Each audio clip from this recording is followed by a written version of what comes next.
ఎన్నికల షెడ్యూల్ వచ్చిన నేపథ్యంలో నెక్స్ట్ స్టెప్గా జగన్మోహన్ రెడ్డి గారు బస్ యాత్ర రాష్ట్రం కింది నుంచి ఇడుపులపాయ నుంచి ఉత్తరాంధ్ర వరకు నిర్వహించాలని తలపెట్టింది పార్టీ.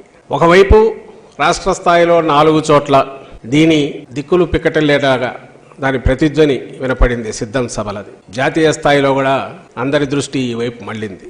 దానికి కొనసాగింపుగా గ్రాస్ రూట్స్లో కింద ఆల్రెడీ మేము సిద్ధం, మా బూత్ సిద్ధం అని చెప్పి బూత్ స్థాయిలో కూడా ఎక్కడికెక్కడికి బూత్ కమిటీలు ఫామ్ కావడము, వాళ్ళందరూ కూడా ఆఖరు క్షేత్రస్థాయిలో గ్రాస్ రూట్స్లో కార్యకర్తలు కూడా వాళ్ళు ప్రతినబూని వచ్చే ఎన్నికలకు సమాయత్తముగా ఉన్నామని వాళ్ళు ప్రకటించిన ప్రాసెస్ అది ఇంకా నడుస్తుంది. దీని కొనసాగింపుగానే ఈరోజు కొత్త కార్యక్రమం టేకప్ చేశాం.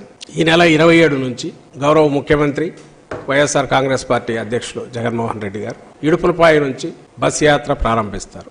ఈ బస్ యాత్ర మొత్తం దేనికోసం, దేన్ని ప్రతిబింబిస్తుంది అంటే కార్యకర్తలందరినీ మేమంతా సిద్ధం అని సమాయత్తం చేయడం కోసం, సన్నద్ధం చేయడం కోసం ఎన్నికల సమరానికి ఆయన వాళ్ళను మోటివేట్ చేసే దిశగా ఈ కార్యక్రమం నడుస్తుంది. లక్ష్యం ఎంటైర్ రాష్ట్రం అంతటా ఉన్న లక్షలాది మంది, కోట్లాది మంది అభిమానులు, వైఎస్ఆర్ కాంగ్రెస్ పార్టీ కార్యకర్తలు ఎన్నికల యుద్ధానికి సమాయత్తం అని చెప్పి డిక్లేర్ చేసే సందర్భం. ఇవి వరుసగా ఎక్కడైతే సిద్ధం సభలు జరిగిన పార్లమెంట్ నియోజకవర్గాలు వదిలి మిగిలిన నియోజకవర్గాల్లో చేయాలని నిర్ణయించింది పార్టీ.